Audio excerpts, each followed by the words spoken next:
Forget the idea that credit cards are just for buying now and paying later.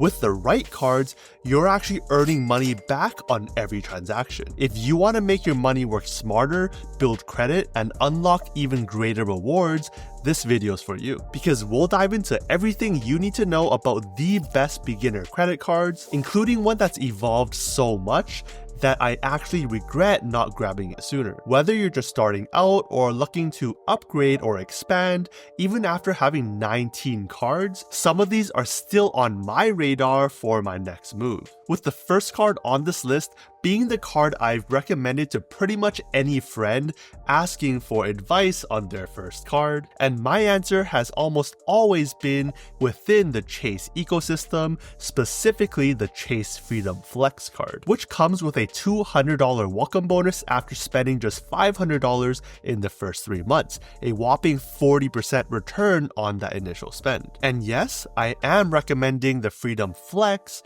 not the Freedom Unlimited. Now, the Freedom Unlimited is still a solid card, offering 5% back when booking travel through the Chase portal, 3% on dining and drugstores, and 1.5% back on everything else. But the Freedom Flex gives you most of the same benefits, except instead of getting 1.5% back on everything, you're only gonna get 1% back. But you'll also get 5% back in rotating categories, up to $1,500 of spend every quarter. And those categories have been really useful, like Amazon, PayPal, and gas stations in previous quarters, or right now including grocery stores, gym and fitness memberships to help you hit those New Year's resolutions, Norwegian cruise lines, or hair, nail, and spa services. Both of these cards also offer an intro 0% APR on balance transfers and purchases, but unless you absolutely know what you're doing, I would steer clear of this benefit and just stick to the golden rule of all credit cards,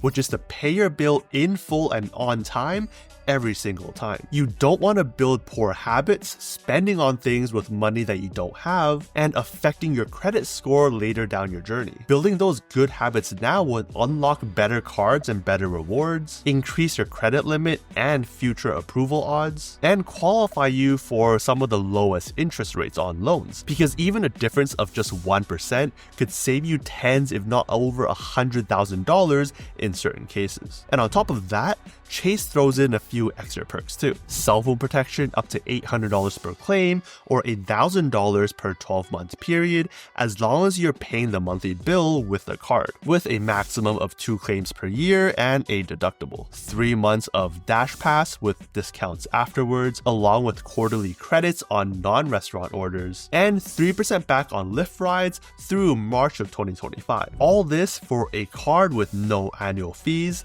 the same as all other cards we'll talk about on this list today. And here's the best part, you don't have to just pick one of these cards. You can hold both the Freedom Unlimited and Freedom Flex in order to maximize your rewards on all of your spend, with 5 times in select bonus categories and 1.5% back on everything else. But if you are mainly after cash back on every single thing you buy, then I'd recommend the next card on the list, which essentially gives you 2% back on all of your purchases. And that's with the Citi Double Cash card, coming in with a $200 welcome bonus after spending $1,500 over a longer 6-month period. This is one of the easiest cards to use given there's pretty much zero effort required. No rotating categories and no tracking of certain spends. Just 2% back on everything, 1% when you make the actual purchase, and the other percent when you pay it off. And similar with the Chase Freedom cards, you'll also get a 0% intro APR offer on the first 18 months. But if you're following good credit card habits, none of those should really matter because you're paying off in full anyways. Now, I kind of lied earlier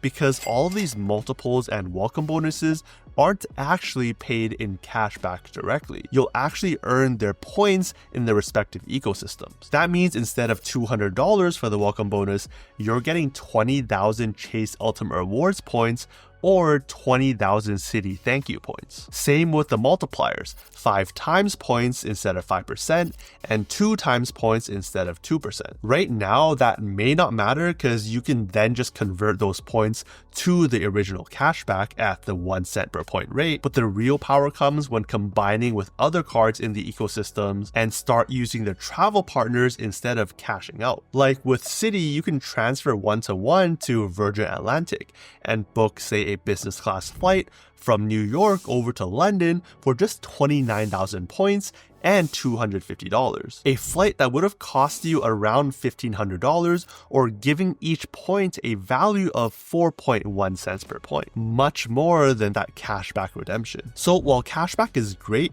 having these options towards more premium travel redemptions really ups the flexibility and higher potential future value, which you can learn more about over here. That said, if you want even higher cashback in specific categories, then this next card on the list, also from Citi, might be up your alley. And that's with the Citi Custom Cash Card, which takes a unique approach with the bonuses from different categories by automatically giving you 5 times points on your highest spend eligible category, up to $500 of spend every billing cycle. So instead of tracking and activating your quarterly categories, this card adapts based on your spending, allowing you to tailor it to your own needs that month. Eligible 5x categories include restaurants, grocery stores, gas stations, select travel and transit, and many more, with everything else earning you 1 times points. So the best way to use this card is to dedicate this card to just one of these categories every month and put everything else on another card like the Citi Double Cash,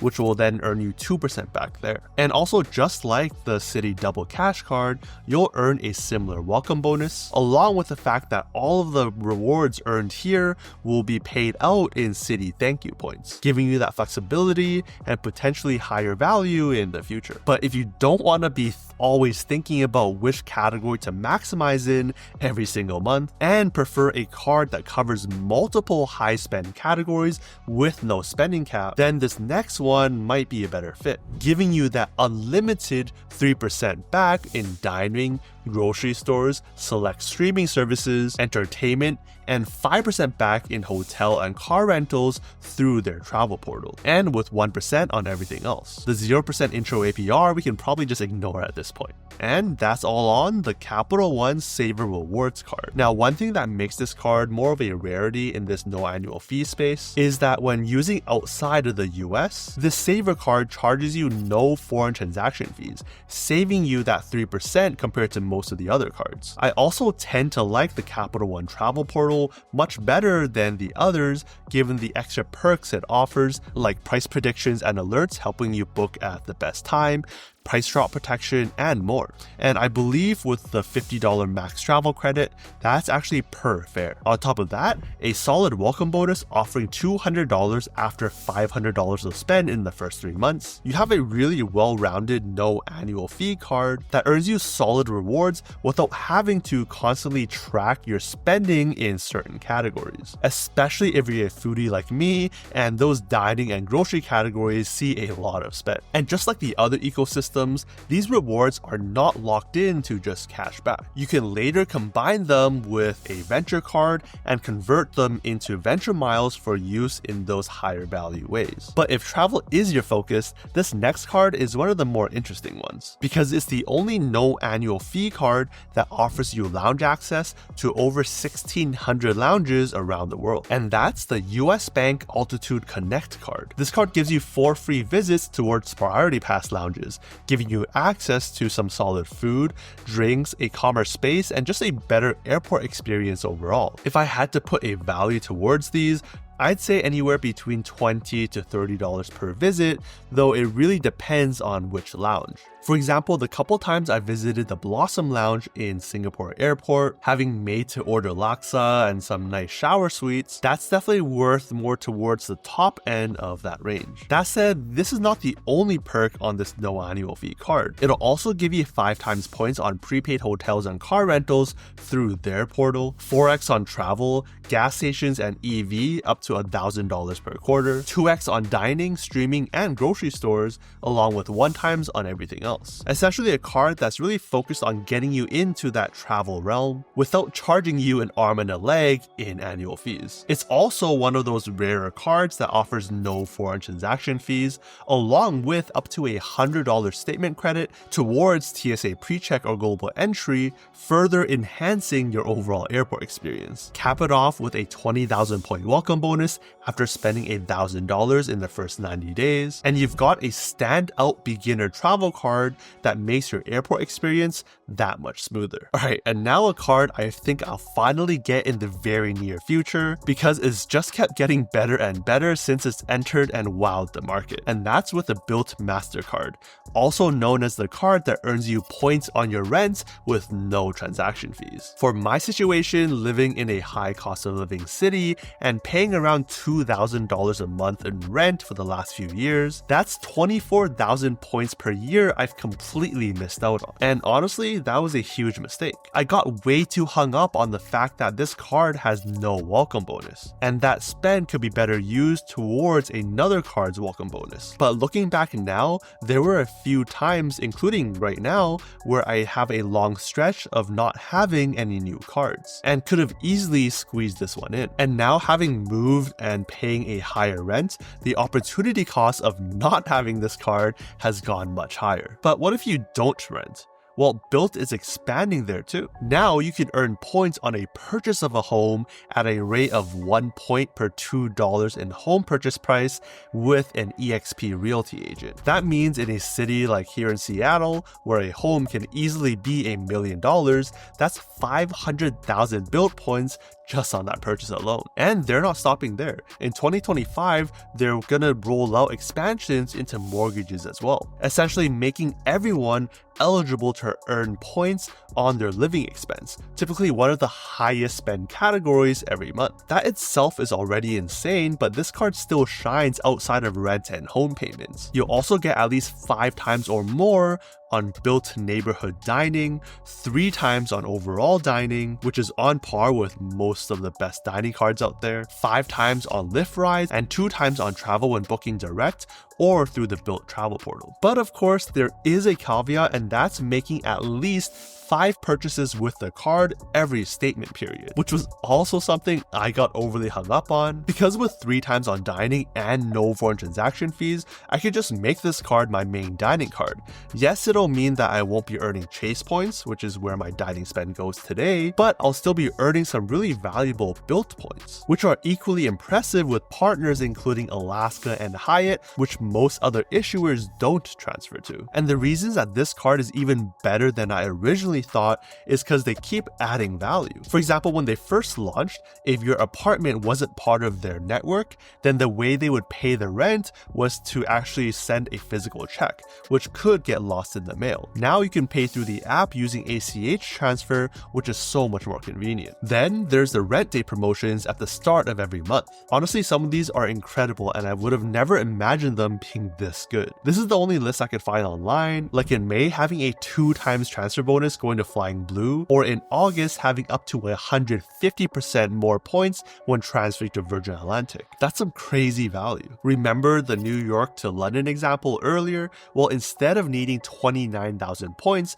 with a maximum bonus, you would have only needed 11,600 points. For a business class flight, that is wild. All in all, as long as Bilt keeps expanding with mortgages, home purchases, and this neighborhood program, while still maintaining some crazy good rent day promotions, this remains one of the best cards for pretty much everyone. Yes, there is no welcome bonus, but even the points on rent alone can be treated as your welcome bonus every single year. Now, for a bonus card of this list, which may or may not be exactly a beginner card, but is one that has the potential to shake up the market as the go-to cashback card that offers up to 4% back on all of your spend with no spending cap. Yes, 4%.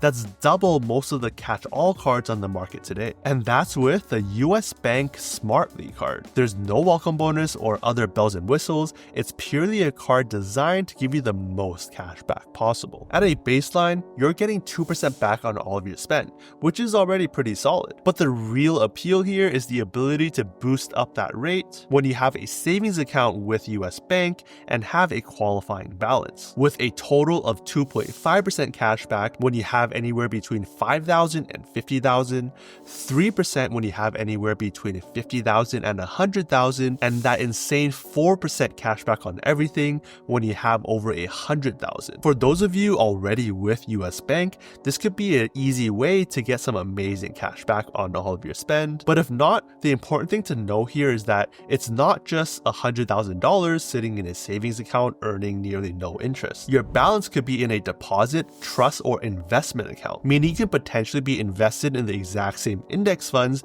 that you probably already hold just through US Bank while earning these ultra high rewards. For most people, yes, aiming for that 2% back on everything, like with the Citi Double Cash, is probably the way to go. But if you're looking for absolute simplicity while maximizing rewards, the US Bank Smartly card may be worth considering. That said, if you're at all interested in travel and want to maximize even more, and I'm talking 5 to 10% or more in value when redeeming in the right ways, then check out this video for a step-by-step guide on exactly how to do that, and I'll see you over there.